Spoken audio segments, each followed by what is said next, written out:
We're continuing our chat about keeping calm amidst everything happening in the world today. So the experts on the show, I learn from them every single day. We thought it would be helpful for you to give us some tips, but also to talk about what you're doing in your real lives. So, Karyn, from your perspective, you have got some information for us just on how we sort of need to be while the world is sort of turned on its head. Yes. And the first thing you say is to try and shift the mindset. Shift the mindset. Okay. It's kind of like this whole movement that we're experiencing, which I think is amazing, is this mindfulness. But you know, the first book that I read, or I can remember reading about this topic, was called The Road Less Traveled. It's one of my favorite books. Yeah. And one of the things, and I read it when I was like in my early 20s, and the premise of the book is really thinking that somehow we grew up thinking that life should be easy. That life should be easy and that life should be fair. And then all of a sudden we realize, oh, life is not easy and life is not fair.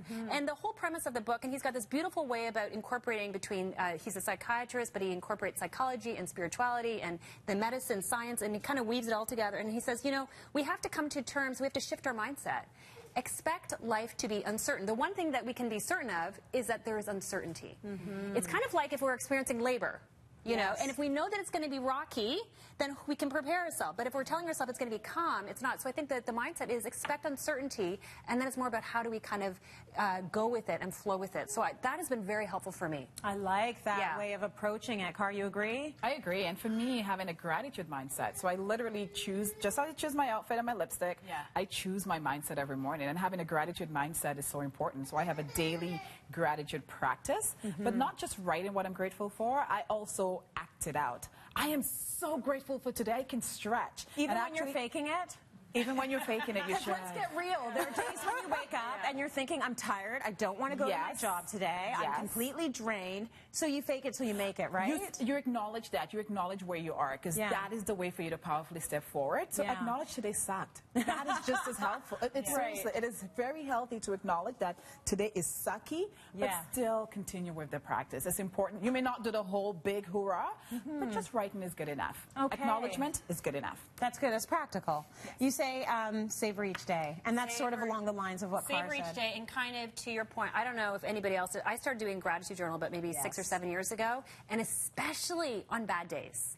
Especially when I've had bad news. That's when I find I really appreciate it. And trying to kind of look for the things that I can be thankful for in the midst of things that are falling apart. And I find it's always a good practice, but I find I really savor it when I can do it. And the first thing in the morning, I thought, just to, again, trying to get myself into a good headspace. First thing in the morning with my cup of coffee in my bed, I bring up my computer and I can just try. I'll look for 10.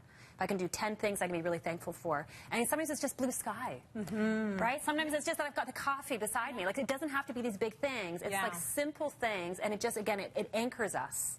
One of our experts, Neil Pazricha, says just be real specific about it. So the blue sky today at 6 p.m., it made me feel happy. Like, be specific about that gratitude. Do you agree, Bryce? I agree with everything the table's discussing. I mean, the way I've worked on myself, as well as with my patients, stems from the work of Jon Kabat-Zinn, who wrote coined the term mindfulness-based stress reduction. So being present, we've heard a lot about this, being in the moment, just appreciating your breath, starting every day with a 10 or 15 minute deep breathing, acknowledge yourself. Just when you say that, I want to. And it really does help to zen and calm you down. But to align that and to be congruent with that as it relates to your own personal life, there's another great book called The Happiness of Pursuit. So it is I love that one. It is a coin. It's the happiness of pursuit. So if you do have end game goals, in mind that reflect, your personal values and family and all that stuff, just get congruent with that. And that's what I believe you do in that 15 minutes when you are. So it's not about thinking of nothing like a Buddhist monk. It's focusing on your dreams, aspirations, and the happiness of that particular pursuit. And what's happening right now. That's right. And what's happening right now. What's happening right now. What we can be thankful for right now. I love your last tip the best. Look for ways to help. Because you spent the time on the self-care. You've thought about what you're grateful for. Now, what are you going to do? I think we all have a responsibility to do something. So it can be a small something. It can be a something in our house. It can be a something in our community.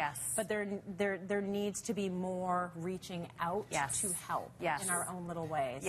Absolutely. And I think this is where there's gratitude and there's empathy. And these are two separate components, but they feed into each other. So a lot of times when people are more thankful, they have more capacity to actually help other people.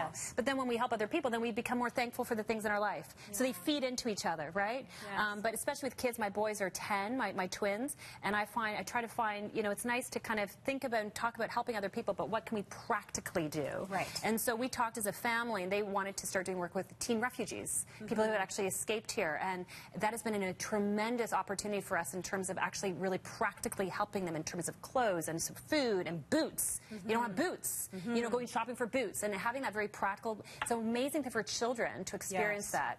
I love the tips. I'm hoping that we're equipping you with something that you can use starting right now.